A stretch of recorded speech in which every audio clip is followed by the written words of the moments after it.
अस्सलाम वालेकुम दोस्तों, आपको वेब डेवलपमेंट कोर्स में खुशामदीद। दोस्तों, हमने पिछली किस्त में सीखा था कि किस तरह से तस्वीर को लगाया जाता है और किस तरह से बी आर टैग और एच आर टैग का इस्तेमाल किया जाता है। दोस्तों, आज की किस्त में हम सीखेंगे कि एच टी एम एल में लिंक्स और ए टैग का इस्तेमाल क्या है। ये सबसे ज़्यादा दोस्तों ज़रूरी है क्योंकि लिंक्स के बगैर वेबसाइट मुकम्मल नहीं होती। H T M L link website का अहम हिस्सा होता है और इसी तरह से हम लिंक के ज़रिए यानी एक पेज से दूसरे पेज पर जा सकते हैं लिंक के ज़रिए। तो दोस्तों, जो भी लिंक्स होते हैं HTML में वो ए टैग से लगाए जाते हैं। आज की वीडियो में हम ए टैग का इस्तेमाल करना जानेंगे। और अब मैं इसी तरह से एक index dot H T M L बना लेता हूँ फाइल और जल्दी से बॉलर प्लेट डाल के और आज के टाइटल में मैं एंकर टैग लिख देता हूँ। और इस वीडियो में हम जानेंगे कि ए टैग का इस्तेमाल कैसे किया जाता है। ठीक है दोस्तों, तो अब मैं जल्दी से बॉडी के नीचे लिखता हूँ ए टैग। तो सबसे पहले अपने लिखना है ए, तो अपने एंटर प्रेस करना है। उसके बाद यहाँ पे ए हैरिफ लिख के आ जाएगा। अब दोस्तों, आपने यहाँ पे समझना है जो हैरिफ है यहाँ पे आप उसका URL डालते हैं जिस पेज को आप शो करवाना चाहते हैं। जैसे यहाँ पे मैं इसके अंदर लिख देता हूँ गो टू गूगल और तो दोस्तों, मैं यहाँ पे गूगल की वेबसाइट का लिंक लगा देता हूँ और अपना लाइव सर्वर ऑन करके आपको इसका आउटपुट मैं दिखाता हूँ। यहाँ पे मैं अपना लाइव सर्वर को भी ओपन करता हूँ और ये मुझे गूगल क्रोम पे ले जाएगा। तो जैसा कि आप यहाँ पे देख सकते हैं, आपको यहाँ पे लिंक नज़र आ रहा होगा गो टू गूगल। जो ही मैं इस पर क्लिक करूँगा तो आपको गूगल की वेबसाइट ओपन होते नज़र आ जाएगी। यहाँ पे अभी ये थोड़ी सी लोडिंग ले रहा है, तो अभी ये साइट रीच में नहीं आ रही। तो अगर मैं किसी और वेबसाइट का लिंक लगाऊं तो वो आपको उसका आउटपुट मिल जाएगा। तो दोस्तों, अगर हम यहाँ पे YouTube का लिंक लगा दें और यहाँ पे अगर मैं इसको चेक करूँ, मैं इस पे भी क्लिक करता हूँ और इसका आउटपुट देखते हैं क्या ये लिंक ओपन होता है या नहीं होता।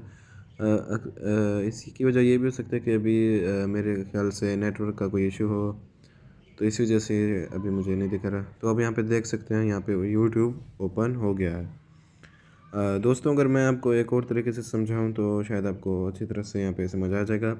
अगर मैं यहाँ पे बैक जाऊं और अगर मैं यहाँ पे एक और फाइल बना लूँ, about dot H T M L बनाऊँ, यहाँ पे मैं पहले इसको क्लियर करता हूँ और यहाँ पे एक about dot H T M L बना लेता हूँ और उसके बाद मैं यहाँ पे इसका लिंक दे देता हूँ। यहाँ पे मैं ए हैरिफ के अंदर about dot H T M L लिख देता हूँ और इस फाइल को मैं सेव कर लेता हूँ और इसके अंदर मैं अबाउट लिख देता हूँ।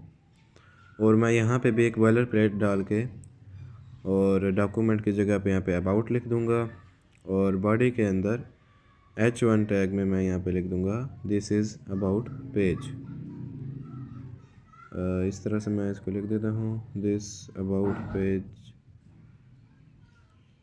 ठीक है दोस्तों, और यहाँ पे मैं आपको दिखाता हूँ इसका आउटपुट। यहाँ पे जैसे आपको अबाउट का लिंक दिखाई दे रहा होगा दिस अबाउट पेज, यहाँ पे आपको दिखाई दे रहा होगा। अगर दोस्तों यहाँ पे हम एक और चीज़ लगाएं, टारगेट, यहाँ पे एक टारगेट लिख दें और उसके बाद यहाँ पे ब्लैंक लिख दें तो एक नए टैब में ये लिंक ओपन हो जाएगा। अगर मैं आपको इसका आउटपुट दिखाऊं तो अगर मैं जो ही इस पर क्लिक करता हूं तो देखें एक और नया टैब में आपको ये about dot H T M L दिखाई दे रही होगी।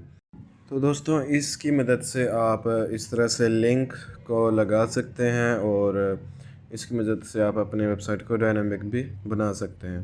तो दोस्तों, आपको यहाँ पे एक और चीज़ भी बतानी थी कि मैंने इसको भी यहाँ पे कमेंट आउट कर दिया। जैसे आपको ये ग्रीन नज़र आ रहा है, असल में ये इस तरह से हुआ। अगर मैं यहाँ पे एक और एंकर टैग लगाऊँ और यहाँ पे फिर से about dot H T M L लिख के यहाँ पे अबाउट लिख दूँ और आपने क्या करना है कि इस को कंट्रोल स्लैश से कमेंट आउट कर देना है।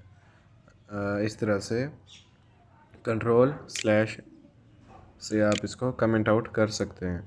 कुछ लोगों को ये पता नहीं होता कि कमेंट आउट कैसे करते हैं जब अपना आप कोड लिखते हैं, तो ये भी एक ज़रूरी पॉइंट था। और अगर मैं इस फाइल को सेव करूं और उसके बाद आपको इसका आउटपुट दिखाऊं, तो आप देख सकते हैं यहाँ पे वो लिंक नहीं है, क्योंकि मैंने इसको अभी कमेंट आउट कर दिया। और अगर इसको वापस से अपने लगाना है तो इसको वापस कंट्रोल/ करेंगे तो फिर से कमेंट हट जाएगा और आपको ये लिंक वापस से विजिबल दिखाई देगा।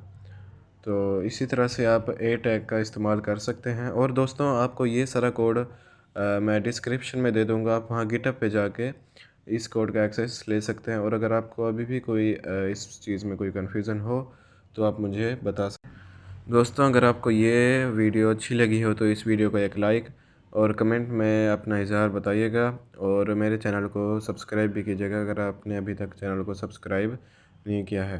अगली वीडियो में हम HTML को आगे जानेंगे और UL और LI के बारे में जानेंगे कि वो क्या होते हैं।